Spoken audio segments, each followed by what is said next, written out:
करौली जिला मुख्यालय से लगभग 12 किलोमीटर की दूरी पर स्थित सेसरीपुर ढाणी को अभी तक गांव का दर्जा नहीं मिला है। यहां की आबादी 1000 तक पहुंच गई है, लेकिन गांव का दर्जा नहीं मिलने से ग्रामीणों को सुविधाएं नहीं मिल रही हैं।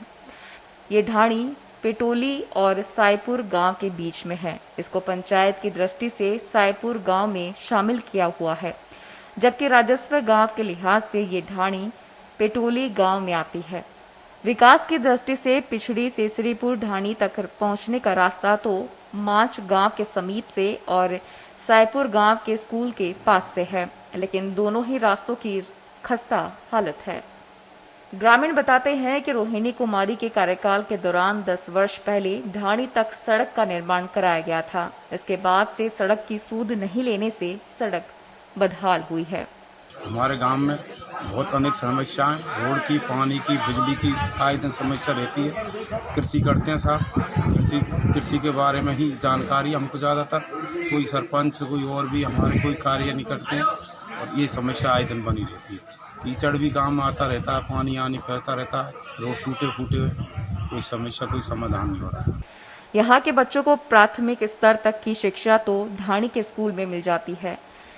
इसके बाद 8वीं तक पढ़ने के लिए पटोली गांव के स्कूल में जाना पड़ता है और उच्च माध्यमिक स्तर की शिक्षा के लिए सायपुर गांव के स्कूल में जाना होता है। वैसे इस ढाणी के लोगों का पढ़ाई के प्रति रुझान कम ही है। यही कारण है कि 1000 की आबादी वाली इस ढाणी में सरकारी सेवा से सेवानिवृत्त एक भी नहीं है। नई पीढ़ी में 2 से 3 युवा सरकारी सेवा में आए हैं। हम बहुत दिन से रेवेन्यू की मांग कर रहे हैं। हमारे गांव के लिए रेवेन्यू विलेज बननी चाहिए। 1000 से ऊपर आबादी है जो रेवेन्यू विलेज में आती है, उसको सारे मापदंड हमारे यहाँ मौजूद हैं सर, इसलिए हम रेवेन्यू की मांग कर रहे हैं। और अब रेवेन्यू आ जाएगी हमारा गांव तो हमारे लिए सरकारी सुविधा मिल जाएंगे। अब सरकारी सुविधा हमारे लिए कोई नहीं मिलती है क्योंकि ढाणी है, इस वजह से नहीं आता। बिजली की भी सुविधा बहुत कम है, पानी की भी सुविधा कम है, इसलिए सरकार से बार बार मांग कर रहे हैं कि सरकार हमारे गाँव की तरफ ध्यान दे और हमारे गाँव को रेवेन्यू विलेज किया। ढाणी के लोगों की मुख्य आजीविका कृषि और पशुपालन है। कृषि में गेहूं, सरसों, चना तथा बाजरे की पैदावार होती है। ढाणी में सायपुर के GSS से बिजली की आपूर्ति हो रही है। पानी के लिए घरों खेतों पर नलकूप लगे हुए हैं। कृषि पशुपालन की दृष्टि से इस ढाणी को सरसब्ज माना जा सकता है। लगभग 110 से अधिक घरों में ऐसा कोई घर नहीं जहां पशुपालन नहीं होता हो। लगभग सभी लोग दूध बेचकर जीविकोपार्जन करते हैं। यहाँ राजस्व गांव नहीं है और सड़क नहीं है, बिजली नहीं है, पानी की सुविधा नहीं है, स्कूल भी नहीं है। बच्चों के लिए पढ़ने के लिए बहुत परेशानी है, इसमें बहुत परेशानी का सामना करना पड़ रहा है। सेसरीपुरा में एक परिवार के उसूल कुछ अनूठे हैं। ये परिवार खेतों में उत्पादित अनाज को बाजार में नहीं बेचता, न ही दूध, दही, घी को बेचा जाता है। 3 भाइयों के इस संयुक्त परिवार में 17 सदस्य हैं। इस परिवार के पास 1 दर्जन से ज्यादा भैंस है। रोजाना 30 किलो दूध होता है। बाजार में इसकी कीमत 1800 रुपए से कम नहीं है। इसके बावजूद इस दूध को बेचा नहीं जाता। इस दूध का घर के सदस्य उपयोग करते हैं। जो बचता है उसे दही करके घी बनाते हैं। वह घी भी नहीं बेचा जाता।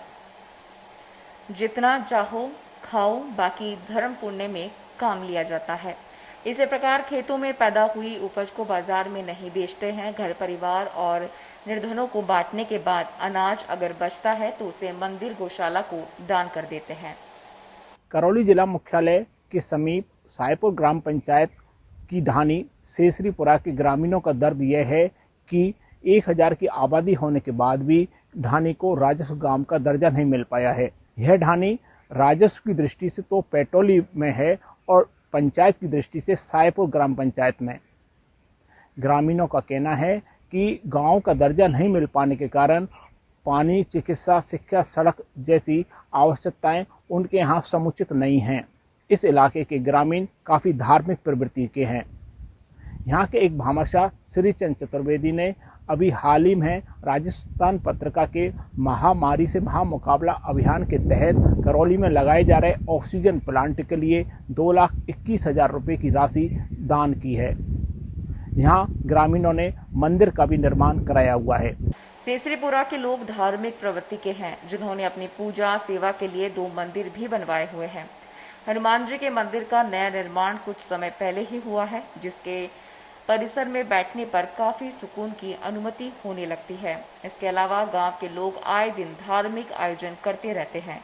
करौली से सुरेंद्र चतुर्वेदी की रिपोर्ट, पत्रिका टीवी राजस्थान।